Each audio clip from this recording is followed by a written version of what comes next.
বিপ্লব আর উৎসব এই দুটো ব্যাপারের মধ্যে একটা অদ্ভুত মিল আছে। কেউ যদি বলে এই তুমি বিপ্লব করো, তাহলে কেউ বিপ্লব করে না। আর কেউ যদি বলে এই তুমি উৎসব করো, তাহলেও কেউ উৎসব করে না। বিপ্লব কি? যা আপনাকে রাগ আর ক্ষোভের তাড়নায় ঘুমোতে দেয় না। আর উৎসব কি? যা আপনাকে আনন্দ করার তাড়নায় ঘুমোতে দেয় না। বিপ্লব মানে স্বতঃস্ফূর্তভাবে প্রতিবাদে অংশগ্রহণ, আর উৎসব মানে স্বতঃস্ফূর্তভাবে আনন্দে অংশগ্রহণ। স্বতঃস্ফূর্তভাবে আনন্দে অংশগ্রহণ। যে বাঙালি অন্যান্য বছর দুর্গাপুজো উপলক্ষে বলগাহীন আনন্দ করব, একবারে ভেসে বেরিয়ে যাবো আনন্দে, এই রকমটা ভেবে গড়িয়াহাট আর নিউ মার্কেট চত্বরে জমজমাট ভিড় জমায়, তারা এবছর শাড়ি কিনতে যাচ্ছেন না কেন? তারা এবছর ভিড় করে জুতোর দোকানে যাচ্ছেন না কেন? কারণ ওই একটাই, আমাদের কারোর মন ভালো নেই। দেখুন, মা দুর্গা আসবেনই, আর তিনি আসবেন তার বাড়ির লোকের কাছে, তার আপনজনেদের কাছে। এবছরেও আমরা তার জন্য অপেক্ষা করব, কিন্তু ওই যে সপ্তমীর সকালে ওই জামাটা পরতেই হবে, আর নবমীর রাতে ওই রেস্টুরেন্টে কিন্তু খেতেই হবে, না হলে আত্মীয় পরিজন বন্ধু বান্ধবের কাছে পুরো মাথা কাটা যাবে, একটু লাইনে দাঁড়াতে পারবো না। এই ধরনের যে ভাবনাগুলো, যেগুলো আমরা অন্যবারে ভেবে একবারে পাগল হয়ে থাকি, সেইটা আমাদের মনে কিছুতেই আসছে না। আর এগুলোই সাইন যে আমাদের ভেতরে দুর্গাপুজো আছে কিন্তু উৎসব নেই। আর এগুলোর কারণ ওই একটাই, আমাদের কারুর মন ভালো নেই। এবার কেউ যদি বলেন তোমরা উৎসব করো, উৎসবে সামিল হও, সেই আহ্বানে যদি আন্তরিকতা থাকেও, তাহলেও যদি আমাদের মনের মধ্যে সেই উৎসবের ইচ্ছেটা না থাকে, তাহলে আমরা উৎসব করি কি করে বলুন তো? মনে আছে যখন আমরা ছোট ছিলাম, মানে আমাদের ছোটোবেলায়, আমরা প্রত্যেকে ক্যাপ কেনার জন্য কিরম পাগলামি করতাম। বাবার পকেট ধরে ঝুলে পড়ছি, মায়ের শাড়ির আঁচল ধরে ঝুলে পড়ছি, কি না প্লিজ ক্যাপ কেনার টাকা দাও, ক্যাপ কিনবো। কিন্তু এখন ক্যাপ তো বাজারে এখনও অ্যাভেলেবেল, আমরা কি ক্যাপ কিনি? না। ক্যাপ থাকলেও আমাদের ক্যাপ কেনার সেই আকুতিটা আর নেই। তার কারণ একটাই, আমাদের প্রায়োরিটি সেগুলো চেঞ্জ হয়ে গেছে। আজকে বলুন তো, এই বছরের দুর্গোৎসবে আমাদের কি প্রায়োরিটিটা চেঞ্জ হয়নি?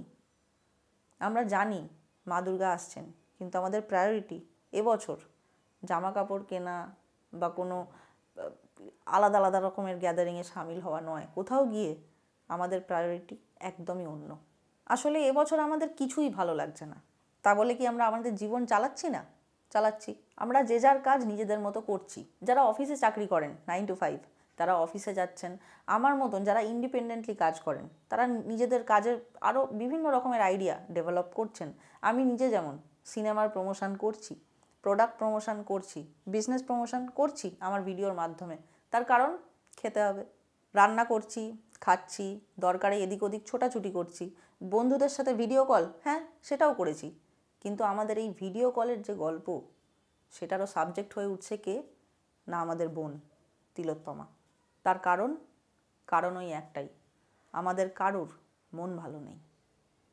তাই মিছিলে বা অবস্থান চত্বরে কাউকে খেতে দেখলে যখন কেউ খিল্লি করে বলে বাহ হেব্বি হেব্বি বিপ্লব হচ্ছে, তখন বলতে ইচ্ছে করে হ্যাঁ ঠিক বলেছেন, বিপ্লবটা হেব্বি হচ্ছে, কারণ বিপ্লবটা মন থেকে হচ্ছে।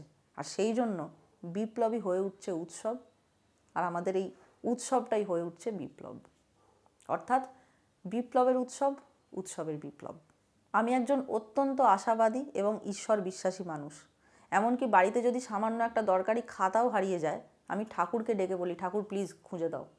তা হেন ঈশ্বর বিশ্বাসী আমি অন্য বছরের মতোই এই বছরেও নেয়ে ধুয়ে মা দুর্গাকে দেখতে যাব, প্রণাম করতে যাব, কিন্তু একদম সচেতনভাবে সেই ঝিকিমিকি টুম্পা প্যান্ডেলগুলো এড়িয়ে যাব, যেগুলো মানে 10 লাখই লোক হয়, এবং যে প্যান্ডেলগুলোয় না ঢুকলে একটা গিল্ট ফিলিংয়ে মানুষ ভোগে, যে কি সবাই গেল আমি গেলাম না, কি আমার দ্বারা হলো না, একটু ভিড় সহ্য করতে পারলাম না।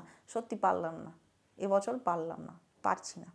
তাই এবছর ঠিক করেছি, অলিগলিতে যে ছোটোখাটো পাড়ার পুজোগুলো হয়, যেখানে শুধু পাড়ার লোকেরাই সামিল হয়, বা যে পুজোগুলো দেখার জন্য অন্যরকম কোনো প্ল্যান আমরা করি না, খুব খুব অন্যায় করেছি এত বছর। এবছর অনেক অন্যায় মনে পড়ে যাচ্ছে যেগুলো আমাদের করা উচিত হয়নি।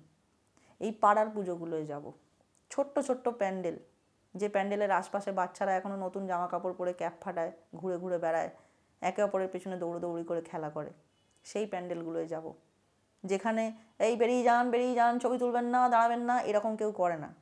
যে প্যান্ডেলগুলোয় গেলে আন্তরিকভাবে কেউ পাশে এসে দাঁড়ায়, কাঁধে হাত রেখে হাতে একটা গুজিয়া দেয় প্রসাদ হিসেবে, সেই প্যান্ডেলগুলোয় যাব। বুক ভরে ধুনোর গন্ধ নেব। যারা অপরিচিত তাদের সাথে পরিচিত হব, যারা অচেনা তাদের সাথে চেনা হব।